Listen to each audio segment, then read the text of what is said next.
जो हमारा बनने लगा, लेंटर हमारा पड़ गया, तो आगे बोल दिए कि यहाँ पर तालाब था, 3 महीने से बन रहा था, तब किसी ने नहीं कहा कि यहाँ पे आपका इलीगल वर्क हो रहा है। अगर इलीगल था तो हमारे ये पेपर्स क्यों हमारे अप्रूव हुए, क्यों हमारे पास हुए सारी चीज़ें।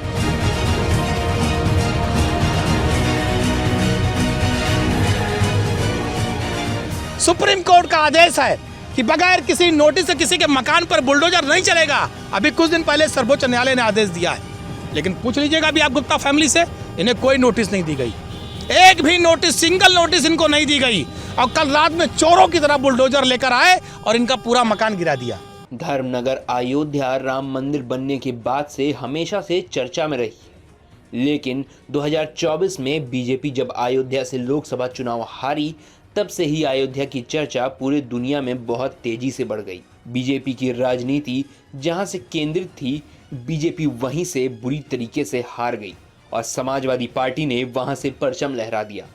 अयोध्या में बीजेपी के हार के कारण को लेकर कई बातें उठीं, जिसमें समाजवादी पार्टी ने जो आरोप लगाए वो कहीं न कहीं सरकार और प्रशासन पर गंभीर सवाल खड़े करते हैं। सपा का आरोप था कि अयोध्या की जमीन को लेकर बहुत खेल खेला गया है। यहाँ के रहने वाले मूल निवासियों की जमीन के साथ सरकार और अधिकारियों ने मिली भगत कर हथिया लिया और उनको मुआवजा भी नहीं दिया। किसानों की करोड़ों की ज़मीन पर कब्जा कर लिया गया, दुकानों पर बुलडोज़र चलवा दिए गए, सालों से रह रहे लोगों की ज़मीनों पर बने मकानों को रातों रात बुलडोज़र से निस्तनाबूद कर दिया गया। यही कारण है कि अयोध्या के लोगों ने बीजेपी को सबक सिखाते हुए समाजवादी पार्टी को चुनाव में बड़ी जीत दिलाई। सपा ने आरोप लगाया कि बीजेपी ने सत्ता के दम पर अयोध्या में खूब अराजकता फैलाई और एक बार फिर से अयोध्या के अधिकारियों ने समाजवादी पार्टी को फिर से बीजेपी को घेरने का मौका दे दिया, क्योंकि एक बार फिर से सुप्रीम कोर्ट की रोक के बावजूद योगी सरकार के अधिकारियों ने एक परिवार के नवनिर्मित मकान पर बुलडोज़र चलवाकर पूरे मकान को ही ध्वस्त कर दिया, जबकि पीड़ित परिजन गुहार लगाते रहे, कागजात दिखाते रहे, लेकिन अयोध्या के अधिकारियों ने एक न सुनी और बिना नोटिस के पीड़ित के मकान को ध्वस्त कर दिया। दरअसल एक परिवार जिसने 2018 में एक जमीन खरीदी थी और जिसकी रजिस्ट्री भी हुई थी। यही नहीं, इसके बाद पीड़ित परिवार ने अयोध्या विकास प्राधिकरण चौहद्दी के मुताबिक विकास शुल्क जमा कर नक्शा भी पास करवाया था। सोचिए, इतना सब हुआ, तब तक अधिकारी सोते रहे, या कहें तब तक जमीन को सही बताया गया। फिर इस जमीन पर मकान बनने के लिए बैंक ने सर्वे किया और जब सब कुछ सही निकला तो बैंक ने ज़मीन पर लोन दे दिया। लोन लेने के बाद परिवार ने घर बनवाना शुरू किया। सोच कर देखिए, एक परिवार ने कितनी मशक्क़त के बाद एक एक पैसा जोड़कर किसी तरह से ज़मीन खरीदी होगी। जब उसके पास घर बनवाने के पैसे नहीं हुए तो उसने ज़मीन पर लोन ले लिया और घर बनवाने लगे। लगभग 3 महीने उस ज़मीन पर काम होता रहा, किसी अधिकारी को नहीं दिखा, लेकिन जैसे ही एक मंजिल बनकर तैयार हुआ, दूसरी मंजिल बनना शुरू हुई। एसडीएम साहब दल बल लेके पहुंच गए। फिर क्या था, परिवार गिड़गिड़ाता रहा, रोता रहा, चिल्लाता रहा, लोन की बात बताता रहा, लेकिन साहब का दिल न पसीजा और पीड़ित के खून पसीने की कमाई पर चला दिया बुलडोज़र। सुनिए इस महिला को, इसकी करुण पुकार को, जिसका असर अयोध्या के अधिकारियों पे भी नहीं पड़ा। शायद आप पर पड़ जाए, क्योंकि हम आप एक आम आदमी हैं और एक दूसरे का दर्द समझते हैं। इसकी और कोर्ट से बाकायदा कचहरी से हमारी लिखा पड़ी हुई थी, दाखिल खारिज हुआ हमारा, और हमने इसका नक्शा भी पास करवाया, इस पर हमने लोन भी करवाया, सारा सब कुछ हमने लीगल प्रोसेस की। इसमें जो भी करनी चाहिए एक आम आदमी को घर बनवाने से पहले, हमने सब कुछ वो सब किया। और अब जो हमारा बनने लगा, लेंटर हमारा पड़ गया, तो आगे बोल दिए कि यहाँ पर तालाब था, 3 महीने से बन रहा था, तब किसी ने नहीं कहा कि यहाँ पे आपका इलीगल वर्क हो रहा है। अगर इलीगल था तो हमारे ये पेपर्स क्यों हमारे अप्रूव हुए, क्यों हमारे पास हुए सारी चीज़ें। और अब जब हमारा बन गया, हमने अपनी सारी जीवन की कमाई लगा दी, तो आके हमारा गिरा दिया गया और हमें नोटिस भी नहीं दिया। कल एसडीएम सर आए थे, विकास दुबे थे, उनसे कहा, बहुत कहा कि सर हमको टाइम दे दीजिए थोड़ा सा, हमारे पास पेपर्स हैं। बोले नहीं, ये तो तालाब की ज़मीन है, हम 1 मिनट नहीं देंगे। और बस उन्होंने कोई बात नहीं सुनी, बस सीधे गिरवा दिया इसको। तो हम हाई कोर्ट में जाएंगे, हमारे पास जब सारे लीगल पेपर्स हैं तो हम किसी से डरेंगे नहीं, किसी से पीछे नहीं हटेंगे। हम हाई कोर्ट में जाएंगे और हमें इंसाफ चाहिए। हम योगी जी से, मोदी जी से यही कहते हैं कि हमको इंसाफ चाहिए। हमें हमारी जब ज़मीन अगर गलत होती तो फिर क्यों हमारे ये सारे पेपर्स पास हुए, क्यों हमारे हुए? उनकी सबकी कार्रवाई होनी चाहिए, सबकी जांच होनी चाहिए। पूरी हम जांच की मांग करते हैं कि सारा हमारी इसकी जांच हो, तहकीकात हो और हमारे पेपर्स चेक किए जाएं, सब कुछ देखा जाए और जो भी हमें न्याय। क्या नाम है आपका? मनीषा गुप्ता। वहीं मौके पर पहुंचे सपा के पूर्व मंत्री पवन पांडे ने जब मामले की जानकारी ली, कागजात देखे तो हैरान रह गए। उसके बाद पवन पांडे ने योगी सरकार और अयोध्या के अधिकारियों पर जमकर बरसे। पवन पांडे ने कहा कि जमीन की रजिस्ट्री योगी सरकार के अधिकारियों ने की है, दाखिल खारिज, मकान का नक्शा सब योगी सरकार के अधिकारियों ने किया। एक सरकारी बैंक ने लोन दिया और देखिए उसके बावजूद योगी सरकार के ही अधिकारी चोरों की तरह आकर मकान पर बुलडोजर चला देते हैं। जबकि सुप्रीम कोर्ट का आदेश है कि बिना नोटिस के आप किसी के मकान को गिरा नहीं सकते, लेकिन उसके बावजूद ये लोग हिटलर हो गए हैं। इनके लिए कोई आदेश, कोई कानून मायने नहीं रखता और ये खुद को सुप्रीम कोर्ट से ऊपर रखते हैं। सुनिए पवन पांडे को। ये सप्त सागर कॉलोनी है और ये हमारे पीछे खड़े हैं संतोष गुप्ता, और ध्यान से देख लो, संतोष गुप्ता नाम है, गुप्ता जी हैं। और ये बगल में इनकी श्रीमती मनीषा गुप्ता जी हैं। दोनों लोग मेरे बगल में खड़े हैं। और पीछे ये बिमलेश सिंह, ये पटना के रहने वाले हैं, पटना के रहने वाले हैं श्री बिमलेश सिंह।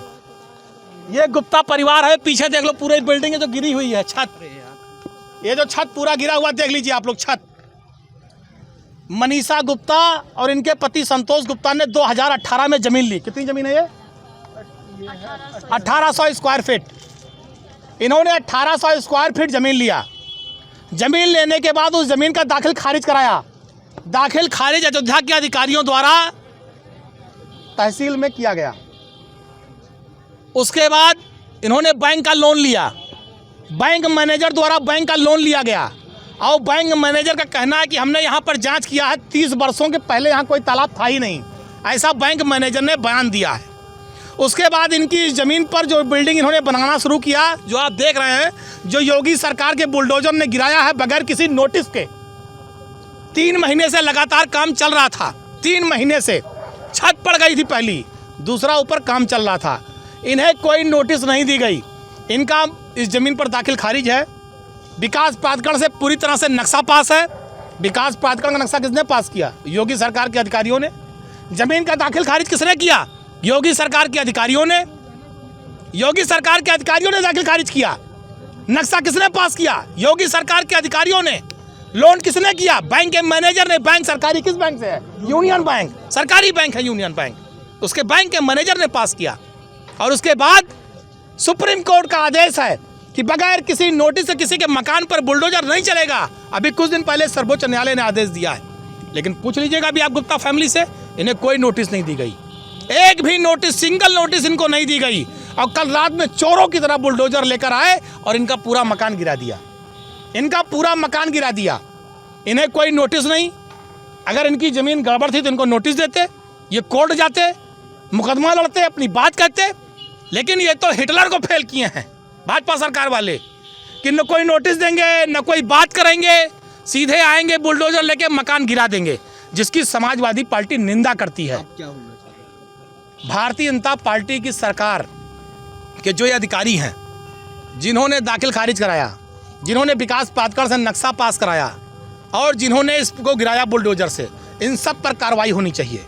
इन पर मुकदमा लिखा जाना चाहिए गुंडई का। इन पर मुकदमा लिखा जाना चाहिए मकान तोड़ने का। जितनी धाराएं लग सकती हैं सब पे मुकदमा होना चाहिए। और इन अधिकारियों से जुर्माना वसूल कर जितना गुप्ता फैमिली का नुकसान हुआ है उसकी भरपाई इन अधिकारियों के जेब से होनी चाहिए। ये हम लोग मांग कर रहे हैं। खून पसीने की कमाई से आदमी लोन लेकर मकान बनाता है, ईंटा गिट्टी मोरंग बालू सरिया लाता है, उसके बाद लेबर मिस्त्री का खर्चा अलग से देता है। ये भाजपा सरकार में वो लोग नहीं हैं जो गरीबों की ज़मीन को सस्ते में लेकर बेचकर पैसा कमा रहे हों। ये मध्यम वर्गीय लोग हैं, अपना एक एक रुपया जोड़कर मकान बना रहे थे। लोग टूट जाते हैं घर बनाने में और तुम तरस नहीं खाते बुलडोजर चलाने में। योगी सरकार ने गरीबों पर, मकानों पर बुलडोजर चलाया। और ये बिमलेश सिंह पटना से आए हैं, करोड़ों की ज़मीन लिए हैं, इनका भी न कोई नोटिस, न कोई बयान, न कोई पर्चा, सीधे बुलडोजर। तो ये जो बुलडोजर की कार्रवाई है ये गलत है। तालाब पहले से अंकित है, इसलिए अंकित है। अगर अंकित था तो रजिस्ट्री कैसे हुई, दाखिल खारिज कैसे हुआ, तालाब पर विकास प्राधिकरण नक्शा कैसे पास किया? इन अधिकारियों को बर्खास्त करा जाना चाहिए। जिन अधिकारियों ने, भाई जब इनकी जमीन की दाखिल खारिज हो गई तो यानी जमीन सही है। अगर विकास प्राधिकरण का अधिकारी नक्शा पास कर रहा है इसका मतलब जमीन सही है। अगर बैंक उस जमीन पर लोन दे रहा है इसका मतलब जमीन सही है। इनके पास 3 प्रमाण पत्र हैं सही होने के। इन सारे अधिकारियों अगर ये गलत हैं तो सबसे पहले उत्तर प्रदेश के मुख्यमंत्री को चाहिए इन तीनों अधिकारियों को, जो तीनों हैं, सबको बर्खास्त कर दें और उनके ऊपर वो मुआवजा लगा दें। जितना इनका नुकसान हुआ सारा मुआवजा की भरपाई अधिकारियों के जेब से की जाए, वरना ये माना जाएगा कि भाजपा की सरकार गुंडाई कर रही है। जिसका मकान और जमीन चाहेगी, जो हमें कब्जा करेगी, वो परंपरा कायम की जा रही है। अब हाल ही में सुप्रीम कोर्ट ने अभी हाल में ही ऐसे अधिकारियों को फटकार लगाते हुए कड़े निर्देश दिए थे कि बिना नोटिस आप किसी के मकान को नहीं गिराएंगे, क्योंकि घर बनाना एक आम आदमी का संवैधानिक अधिकार है। किसी का घर मात्र एक संपत्ति नहीं बल्कि पूरे परिवार के लिए आश्रय होता है, उसके सर की छत है, उसे आप इतनी आसानी से ध्वस्त नहीं कर सकते। लेकिन सुप्रीम कोर्ट के आदेश को योगी के बेलगाम अधिकारी शायद कुछ नहीं समझते, तभी तो इतना सब होने के बाद भी उन्होंने तुरंत बुलडोजर चलवा दिया। पीड़ित परिवार अब दर दर भटक रहा है और कोर्ट जाने की तैयारी कर रहा है। कोर्ट से न्याय तो मिलेगा ही, लेकिन तब तक वो परिवार कहाँ जाए? जो लोन लिया था उसका क्या होगा? इतने नुकसान, इतने समय, ये सब बड़े सवाल हैं। और शायद इन्हीं सब को देखते हुए सुप्रीम कोर्ट ने फैसला भी दिया था और अधिकारियों में कोर्ट का खौफ हो, इसलिए कोर्ट ने अपने पिछले फैसलों में अधिकारियों पर जुर्माना भी लगाया था। लेकिन यूपी में अधिकारी बेलगाम हैं, वो खुद को सुप्रीम कोर्ट से भी ऊपर समझते हैं। हालांकि अधिकारियों के मुताबिक निर्माण सप्त सागर कुंड में हुआ था, ऐसा कहना था एसडीएम विकास दुबे का, जिनके मुताबिक जहां निर्माण हो रहा था वो गांटा संख्या 67 है और निर्माण करने वाले व्यक्तियों की ज़मीन गांटा संख्या 95 में दर्ज है। फिलहाल पीड़ित परिवार दर दर न्याय के लिए भटक रहा है और कोर्ट जाने की तैयारी कर रहा है। उसे न्याय कब मिलेगा और जो दोषी अधिकारी हैं उन्हें क्या सज़ा मिलेगी, ये आने वाला समय ही बताएगा। ऐसी तमाम खबरों के लिए बने रहिए हमारे साथ और देखते रहिए न्यूज़ नशा, आदत हर खबर की। और आप हमसे जुड़े रहने के लिए सब्सक्राइब करें YouTube पर, फॉलो करें Twitter पर और लाइक करें Facebook पर। और ज्यादा जानकारी के लिए आपको टाइप करना होगा सिर्फ न्यूज़ नशा।